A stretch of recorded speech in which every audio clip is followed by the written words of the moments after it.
आज किसी योजना पे हमें बात नहीं करनी है, बल्कि एक समस्या पे बात करनी है जिससे हमें रोज ही ऑफिस में रूबरू होना पड़ता है। और वो समस्या होती है आप लोगों के जैसे लोगों के द्वारा। और तब फिर उस समय बड़ा कष्ट होता है जब कोई पढ़ा लिखा व्यक्ति ये कहता है कि कैसे प्रार्थना पत्र लिखें, एप्लीकेशन कैसे लिखें।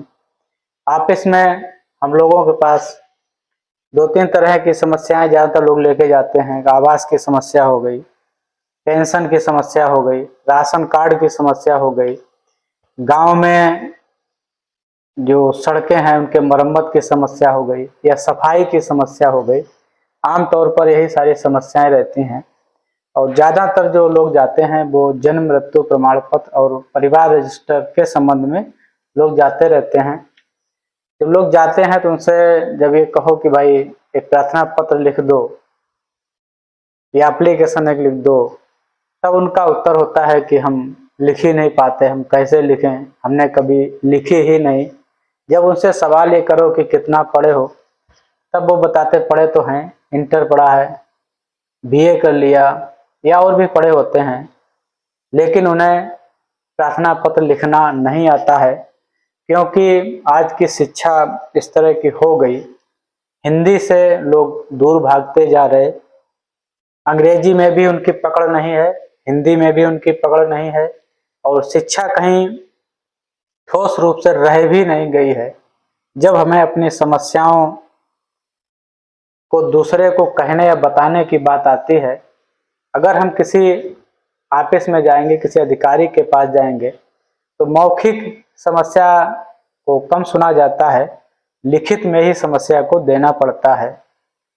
और अगर जैसे तहसील में आप लोग पहुंच जाते हैं, कचहरी में पहुंच जाते हैं, तो वहां पे लिखने के लिए मुंशी लोग बैठे होते हैं। टाइपराइटर जो पहले होते थे, आज वो कंप्यूटर से लिखने लगे, या वो जैसे भी हो, तो वहां पे लोग पैसे लिख के एप्लीकेशन को तुरंत लिख देते हैं। और साथ ही साथ वकील भी ये काम करते हैं, एप्लीकेशन लिखा देंगे, तुम्हारी शपथ पत्र बनवा देंगे, बहुत सारी चीज़ करवा देंगे इसके लिए, लेकिन वो पैसे लेते हैं।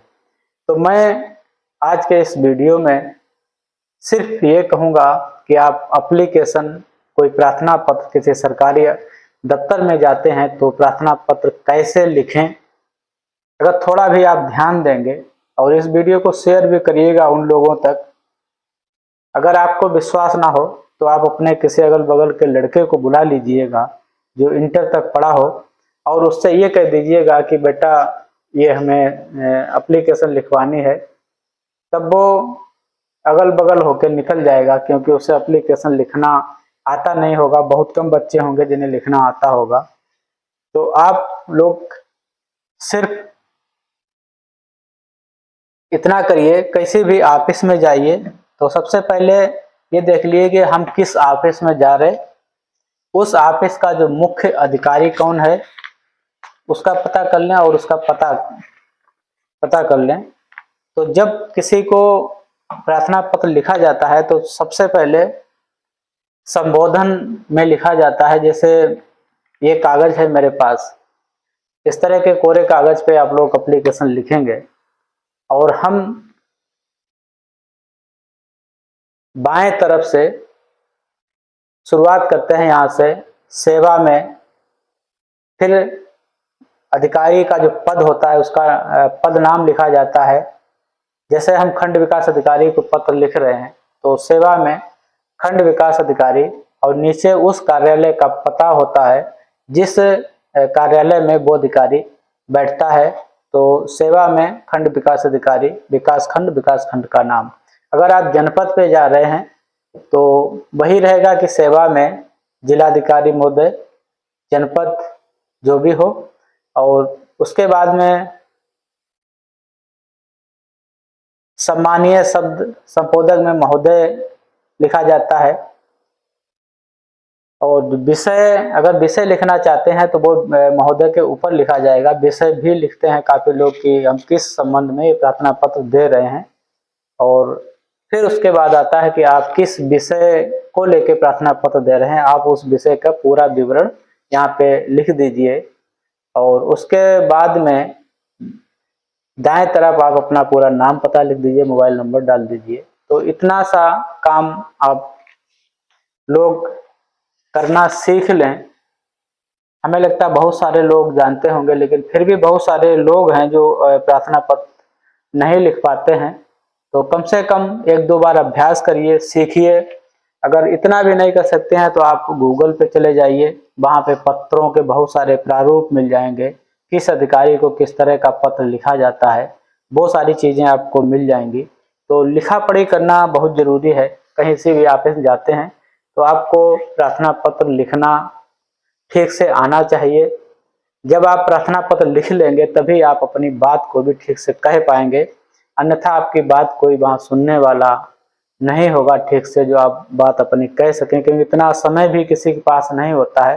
प्रार्थना पत्र जब आप दे देंगे तो अधिकारी इत्मीनान से जब भी उसे फुर्सत होगी आपको पूरा पढ़ लेगा और जो भी उचित कार्रवाई उस पर लिखना होगा, जिस भी विभाग में भेजना होगा, जिसके पास भेजना होगा, वो भेज देगा।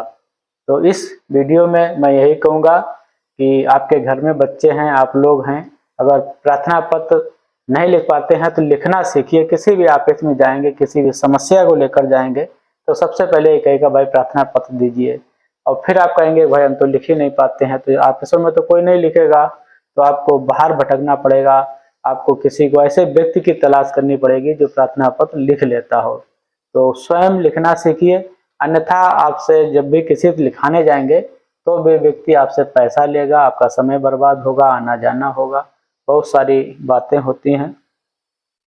तो बहुत सरल है। मैं तो यही कहूँगा कि मोबाइल आपके हाथ में है, जिस तरह से वीडियो देख रहे हैं वैसे ही आप गूगल पे चले जाइए, वहाँ पे सर्च कर लीजिए प्रार्थना पत्र कैसे लिखें, आपको पूरा मिल जाएगा।